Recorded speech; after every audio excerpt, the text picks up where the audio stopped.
Welcome back to OtakuDaiKun. Dai-chan here, and you're watching the Waifu Files, a series where we discover and celebrate various anime through their lovely ladies. In a previous episode, I covered a handful of iconic cyberpunk anime, but there was one key player that was missing from that list: Ghost in the Shell. The reason I left that one out was so I could include it alongside other works from the legendary mangaka Shirow Masamune. His original works have been adapted into some phenomenal anime, and his aesthetic is so recognizable that he deserves his own episode. In addition to Ghost in the Shell, I'll be shining a spotlight on Dominion Tank Police, Appleseed, and Black Magic M66. Before we get started, consider buying this dai-chan Dakimakura from Cuddly Octopus. Celebrate your fandom with the cuddliest merch ever. I'd drop a link, but it's too spicy for YouTube. Please Google it if you're interested. Without further ado, let's check out some waifu. Ghost in the Shell takes place in our own world, a future where cybernetic technology has completely taken over human culture. Whether it be minimal prosthetics or entire cyborg bodies, humans are able to transcend their mortal coil for better or worse. For all its advantages, cyber tech comes with a whole new world of cyber crime, and to fight it, we have Public Security Section 9, a police unit working for the Ministry of Home Affairs. They excel in both computational and military tactics, responding to threats in both the physical and digital worlds. Its leader is Major Motoko Kusanagi, a cyborg who served Japan's ground self-defense force before shifting to public security. Her body happens to be one of the most advanced models out there, but to obtain it, she's had to cast aside her humanity. The only organic part she has left is her brain, which has been integrated with electronics so that she can control her upgraded form and dive directly into the internet. This has the Major questioning the meaning of life and the limits of her existence. Could she perhaps free herself from the physical realm altogether as an online exclusive being? Her interactions with the AI criminal Puppet Master provoke her curiosity. In Masamune's manga, she takes a risk by performing e-sex with other women, which allows individuals to share their bodily sensations. It's a profitable yet illegal practice that can be dangerous. Her proclivity toward female partners stems from the compatibility of the system. Those with the same anatomy can better share their feelings.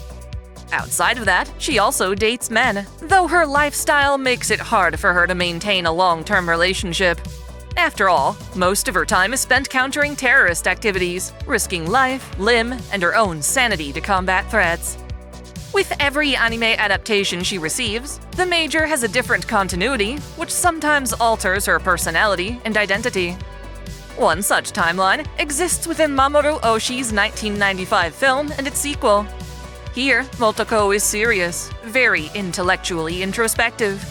She fights crime while considering that, for all she knows, she could just be an AI with false memories.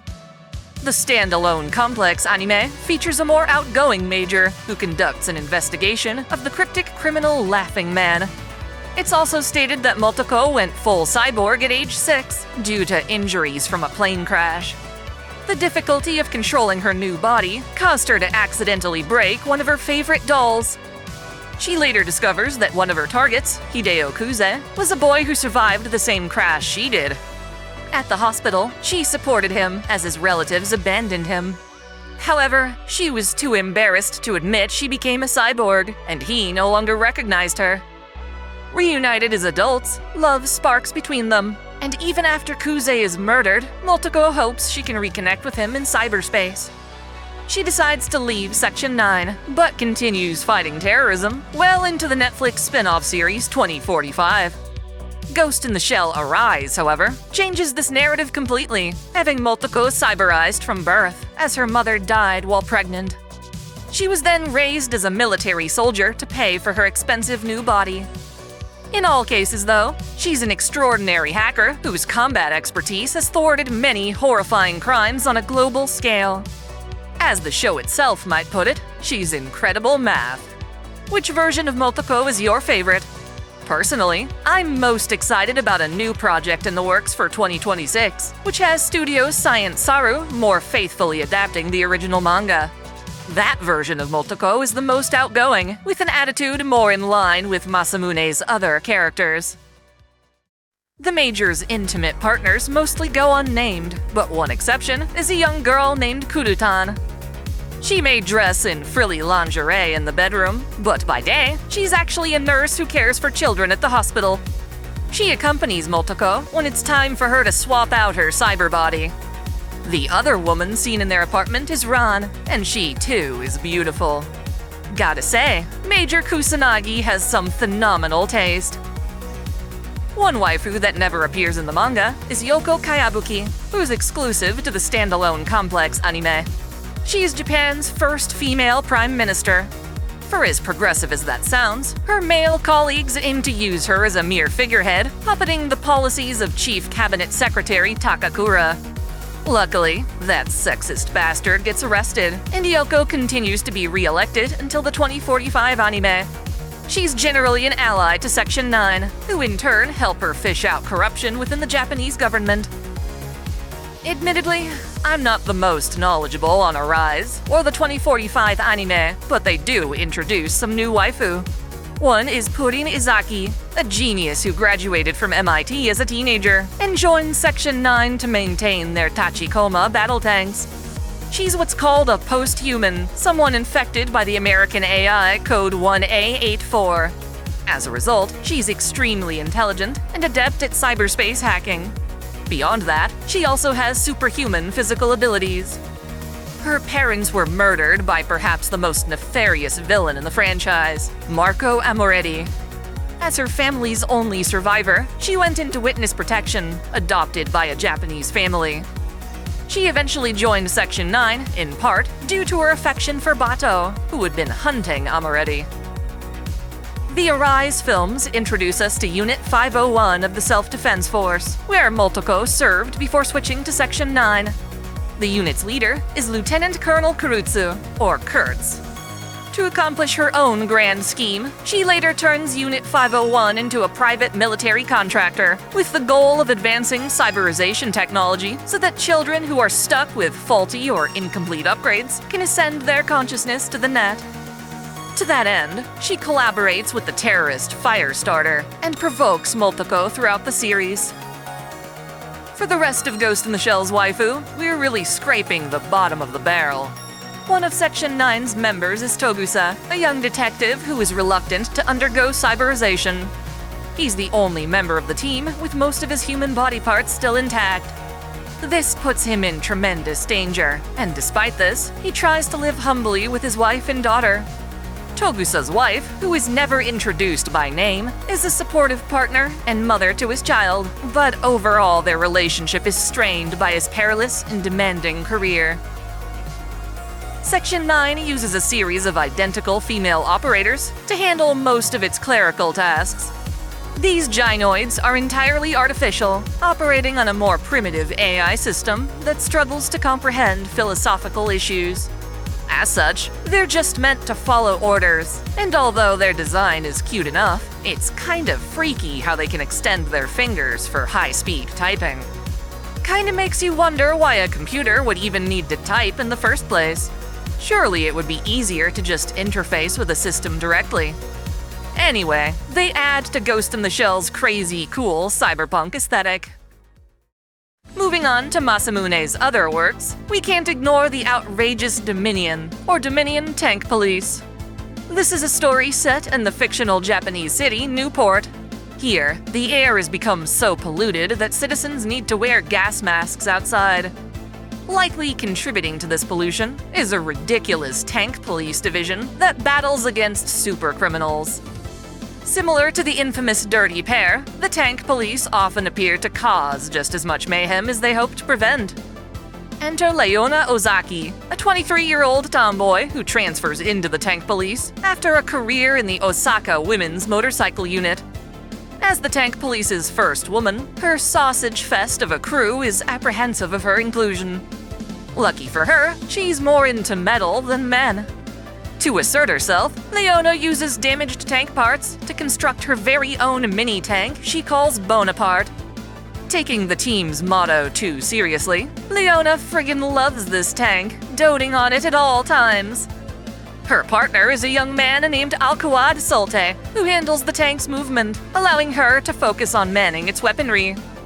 Al is in love with Leona, but she's too dense to notice. She's more into her own tank. As it turns out, her aggressive nature is a perfect fit for the unit's sheer chaos. She lashes out at slow coffee makers and citizens who dare to throw trash at her beloved Bonaparte. Needless to say, Leona's not the most effeminate waifu, nor is she swarming in fan service. But between her vivacious personality and wonderful art style, I can't help but enjoy her presence. Perhaps shouldering that demand for fan service are Anna and Uni, the Puma twins. Fitting Masamune's MO, these girls were androids originally developed as commercial love dolls. They've since been repurposed by the terrorist Buaku to serve as his minions. To that end, they've been outfitted with military-grade hardware, allowing them to exceed human physical limits. These girls are a pair of femme fatales, ready to lure you in with their beauty and promiscuity before tearing you to shreds in a hail of bullets. Apparently, as far as the law is concerned, they supposedly lack autonomy and therefore can't be held liable for their crimes. This seems like a huge oversight, since they're clearly devoted to Buaku, carrying out his will in their own combative way. That said, if you're watching this show as a serious sci-fi, you're doing it wrong. You'll enjoy it more if you see them as the two hot, insane cat girls they're supposed to be. In order to combat Earth's pollution, Newport's Criminal Science Development Agency created Greenpeace Crowleys, an adorable fairy girl who essentially acts as a humanoid air purifier. She gets kidnapped by the Buaku gang and continues to hang around them so long as she gets access to light. The Puma twins are often stuck taking care of her. This is definitely one of those cases where she's way hotter in the original manga. She may be little, but I love her a lot. New Dominion Tank Police has some smaller waifu I want to quickly mention. Back when Leona was in the motorcycle unit, she made friends with a blonde woman named Sharon. The two used to kick some major ass together, but when Sharon is murdered in action, Leona sets out to avenge her. Leona even resigns from the police for the chance to investigate. The whole ordeal is honestly very sad and brutal. Newport's mayor is the one who has to endure the backlash caused by the tank police's mayhem. When the citizens call to abolish the tank police, she puts pressure on the chief to rein in their destruction. Of course, this never works. One of the officers down at the police station is a cute girl named Sophie. She's not involved in any major plot points, but my god is she pretty. Side characters like her really add a lot to the atmosphere, making it feel active and lived in. Shirow Masamune's Appleseed is very similar to Ghost in the Shell in that it's been adapted into a series of anime, ranging from an 80s OVA to various CG films. Its story deals with the interaction between warmongering humans and their more mature and superior creation, the bioroids, genetically engineered humans with suppressed emotions.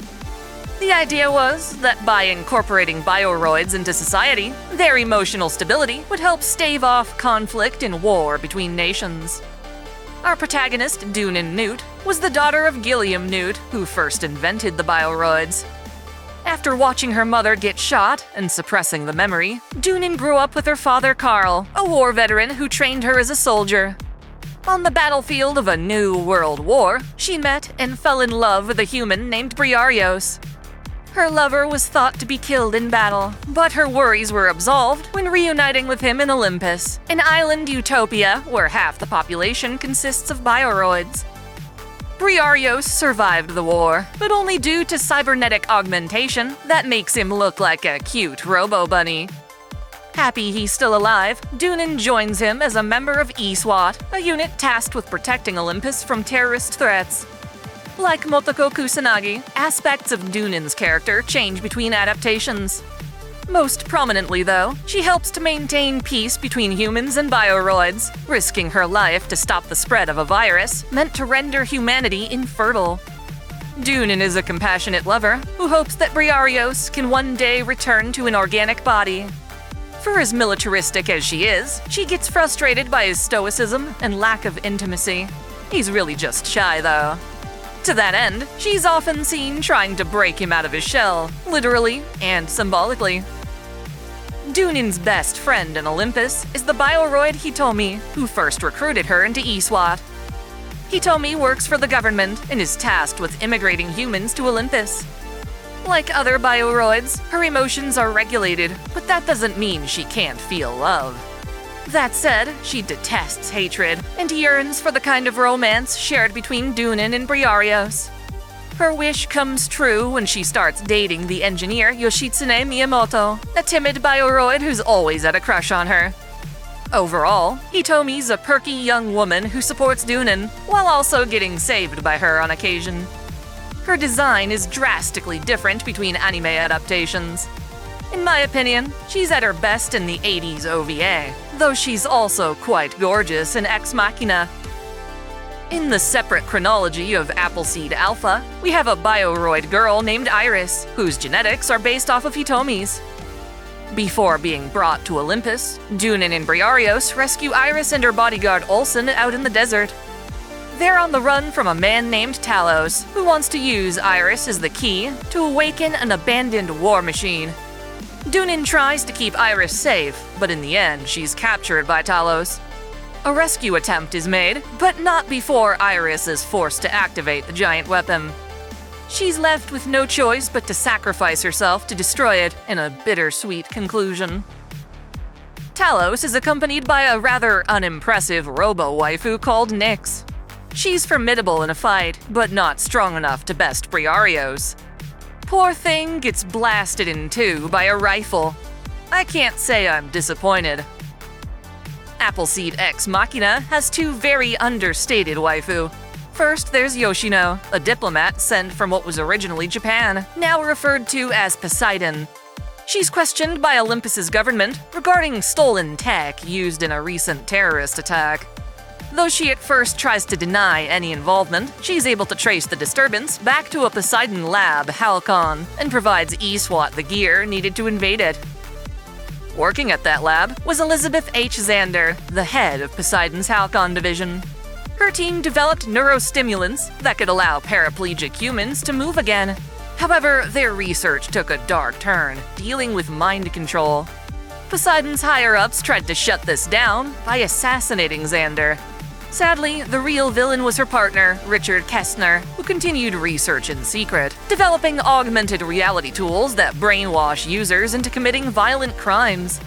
ESWAT stages an attack on Halcon and discovers that Elizabeth had been turned into a cyborg, installed as the core of Kestner's new system. Dunin uses an antidote to free her from the mind control, but ultimately has to kill her to shut down the system for good. All Zander wanted was to help the disabled, but that desire was perverted by her colleague. The de facto leader of Olympus is Athena Areos, who moves up from Inspector General to Prime Minister. She's a first-generation bioroid who, unlike most bioroids, has full emotional capacity. This isn't something she abuses, though, and you really wouldn't even know it from her behavior. She's intelligent, wise, and stoic. She's got a talent for negotiation, able to persuade her political rivals with charisma. Helping this is her close involvement with ESWAT, as she can be seen gearing up for action in addition to her white-collar affairs. Athena can be manipulative and get her hands dirty, but she does so while considering what she believes is best for Olympus. I've got to admit, she's rather ugly in most depictions, and the only design I really like comes from the Ex Machina film. Serving under Athena is Nike, Olympus's chief of staff and ESWAT commander.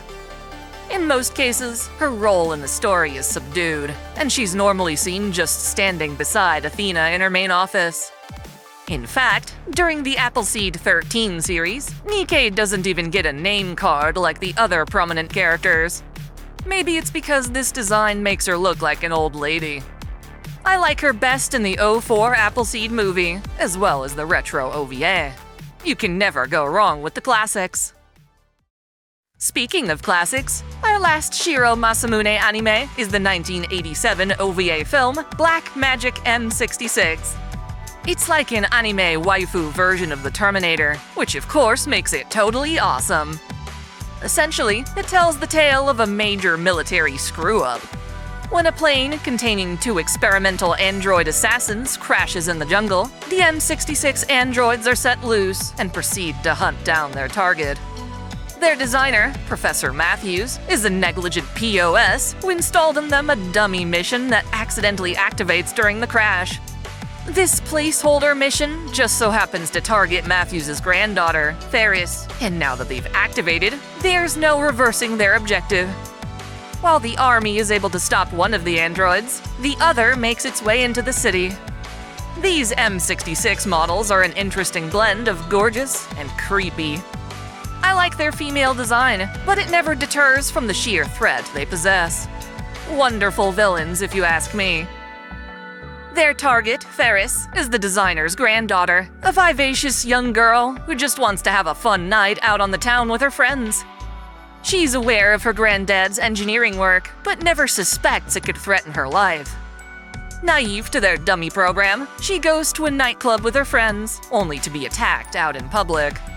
With no survival skills of her own, she's at the mercy of the military and our protagonist to keep her alive until the android is terminated. That protagonist is our last waifu, Cybele, an extremely ballsy freelance reporter who will do practically anything for a major scoop.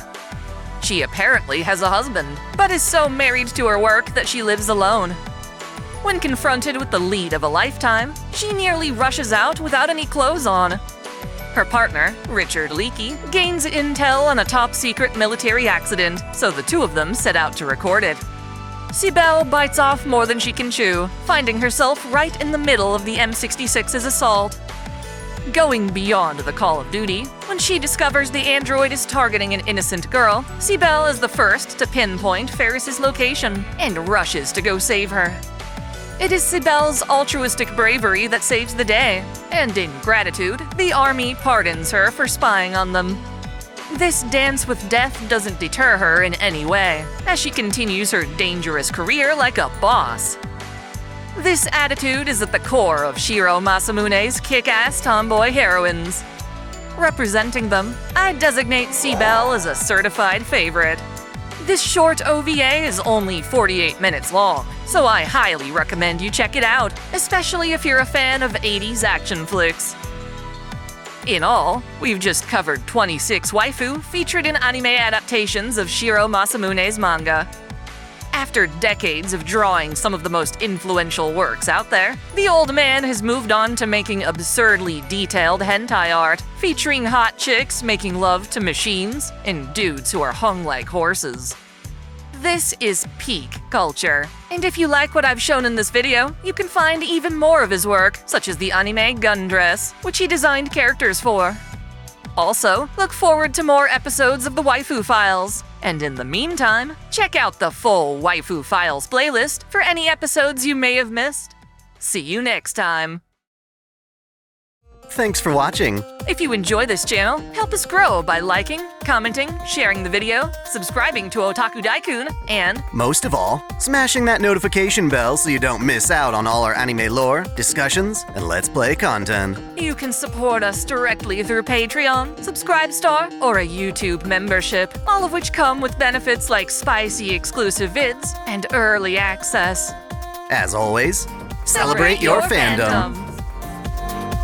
I want to give a special shout out to all my $10 and up supporters. Video Gamer 75, Dante Pendragon, Stephen Elak, Samuel Gersten, The Nonchalant Ostrich, Otaku Mom, Jens Bauman, Mystic Samurai 1983, Free Brick, Olympian Doll, Alexis Yukio Gomez Yamato, Lunar Works, Link Pendrago, Observer Bellis, James Hewitt, Uncanny EXP, Zamas Autonomous, Yuki Eidos, Scout, Crow Kalem, Saul Soto, Tristan Riggin, Major, Mei Fumato, Caitlin P, Sogai CH, Vladimirovna, The Taz 96, Jonathan Padua, Kengo X77, Hersha of E-Rated Hands, Alistair Bernadotte, and Akakaze Yume. Thank you all so much.